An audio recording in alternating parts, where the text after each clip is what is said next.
Participation au meurtre, le tueur en série continue de nier en bloc. Pour autant, il apporte des éléments troublants.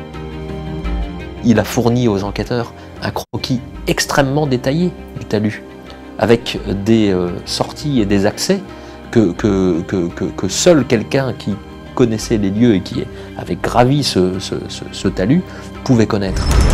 Comme à son habitude, Francis Holm donne des détails très précis de la scène de crime. Il se place en spectateur d'un meurtre, sans pour autant passer aux aveux. Mais un nouveau témoignage l'accable. Un de ses co-détenus écrit une lettre au procureur de la République de Metz, M. Guiton, pour lui dire que Holm lui a fait des confidences, qu'il a tué les enfants. Et Francis Holm lui aurait dit « J'ai baissé le froc du plus grand ». Malgré ces éléments, les magistrats peinent à croire en la culpabilité de Francis Holm. Et à la surprise générale, le juge d'instruction en charge du dossier rend un non-lieu à l'encontre du tueur en série en 2007. Le problème, c'est qu'il n'y a pas de preuve formelle. Il n'y a pas d'aveu, et pour faire simple, il n'y a pas d'ADN ou de traces scientifiques accablantes. Voilà. Il y a un faisceau, pour utiliser un terme cher aux enquêteurs, un faisceau d'indices graves et concordants. Et pour cause, 20 ans après, les scellés ont été détruits, la justice s'enlise. Ce qui est troublant, c'est que la justice s'échine et a mis toute son énergie pendant 10 ans pour essayer d'avoir des aveux de Francis Holm. Mais des aveux qui, d'abord, ne viendront jamais. Francis Holm ne reconnaît jamais ses actes. Il ne les reconnaît que lorsque on lui présente des preuves complètement infaillibles. Et à partir de ce moment-là, il ne reconnaît pas, il ne conteste plus. C'est finalement grâce au courage de la maman d'une des victimes, le petit Cyril, que l'affaire de Montigny-lès-Metz va connaître un rebondissement. Chantal Benin fait appel du non-lieu.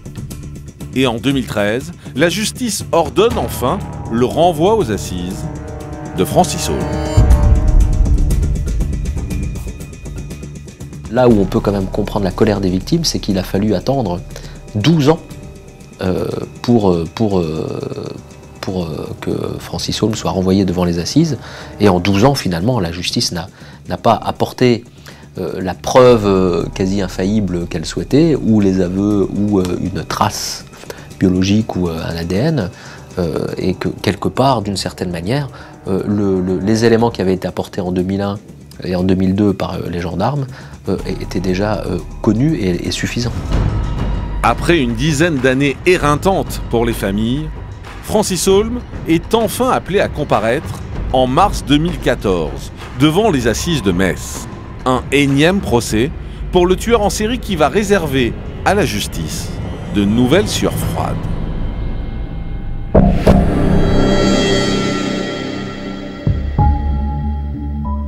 Nous sommes le 30 mars 2014 à la cour d'assises de Metz. C'est aujourd'hui que s'ouvre le procès tant attendu de Francis Holm, 28 ans après le double meurtre odieux de Cyril et Alexandre. Pour les familles, ce jour est inespéré. Il y a toujours cette espérance. Il y a toujours le fait de croire que peut-être les choses vont évoluer. Un procès, c'est aussi fait pour ça. On peut toujours imaginer que d'un seul coup, la vérité sorte. Mais très vite, les audiences prennent une tournure inattendue. 2 témoins, appelés à la barre, mettent en cause un deuxième homme, un certain Henri. Tout comme Patrick Dils, cet ancien manutentionnaire de 65 ans avait avoué le double meurtre en 1986 avant d'être blanchi. Mais il est aujourd'hui mis formellement en cause par un chauffeur de train. Ce monsieur aurait vu Henri Elkel habillé avec un t-shirt blanc, taché de sang, marcher très vite le long des voies ferrées, non loin du lieu de commission du crime. Le manutentionnaire aurait donc été vu le jour du crime, en haut du talus, après 17 h. Et ce n'est pas tout, 26 ans après ce double meurtre, Henri a fait de drôles de confidences à une femme à qui il livrait des courses. Là, Henri va avoir une réaction étonnante, c'est-à-dire que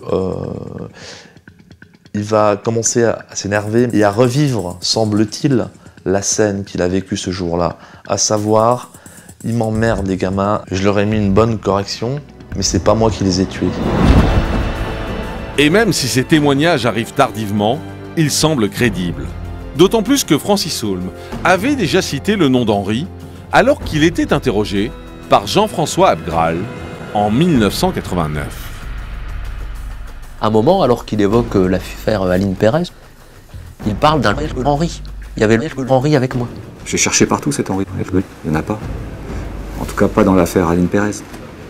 Et plus tard, je vais m'apercevoir que les noms qu'il donne comme ça correspondent à des complices bien souvent, puisqu'on va les identifier. Et ils seront confondus, jugés, condamnés. Dès 2002, Francis Holm met en cause Henri dans l'affaire de Montigny-lès-Metz. Comme souvent dans ces crimes, le tueur en série accuse un autre. Et l'autre se révèle parfois complice. Alors pour autant, Francis Holm connaissait-il réellement Henri ? Il y a des éléments qui peuvent laisser penser qu'ils se connaissaient, soit à travers un travail qui aurait été effectué par Francis Holm et par Henri Elgol, soit pour d'autres motifs. Laissons la justice découvrir, je l'espère, la vérité à ce sujet. De son côté, l'avocat d'Henri est catégorique. Les deux hommes ne se connaissaient pas. Et Henri n'aurait rien à voir avec le double meurtre de Montigny-lès-Metz. Francis Holm est l'un des plus grands criminels du XXe siècle. Il est présent le jour des faits sur une scène de crime qui va être une des scènes de crime les plus marquantes aussi de la région. Il voit les enfants le matin, il voit les enfants morts le soir. Je crois qu'on pourrait laisser Henri Rey. Il est totalement étranger à ces faits. Cette fusion criminelle, mais c'est une hypothèse qui n'est pas sérieuse. Après 2 jours d'audience, les débats ne sont plus tenables. Henri, entendu en tant que simple témoin, devient suspect. Le président de la Cour n'a d'autre choix que d'ajourner le procès et de le renvoyer à une date ultérieure. Le procès Holm devient le procès Elgol. Et Francis Holm, qui est dans le box, semble être un étranger à cette affaire. Là encore, vous pouvez imaginer la douleur des familles qui ne savent plus quoi penser. Donc il faudra attendre encore un nouveau procès. Les gens comprennent et ont envie qu'un jour la justice dise son dernier mot et que le dossier soit refermé. Début août 2014, Henri a été mis en examen pour le double meurtre de Montigny-lès-Metz. L'instruction est toujours en cours. Et si les charges contre lui sont suffisantes, Henri pourrait bien comparaître aux côtés de Francis Holm dans le box des accusés. Le procès se tiendra au plus tôt fin 2015.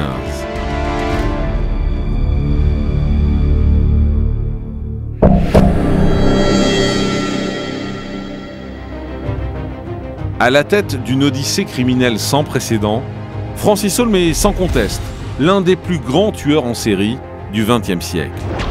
Incarcéré, il devrait vraisemblablement finir sa vie derrière les barreaux.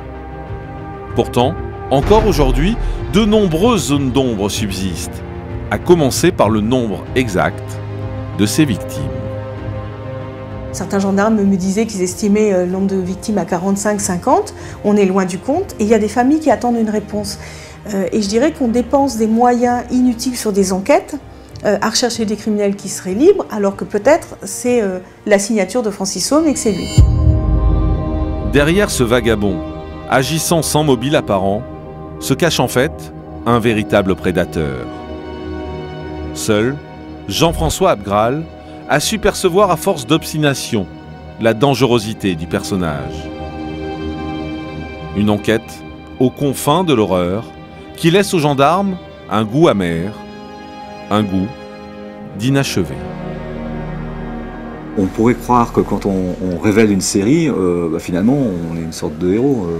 C'est bon, j'ai arrêté un tueur en série. En réalité, c'est un constat d'échec.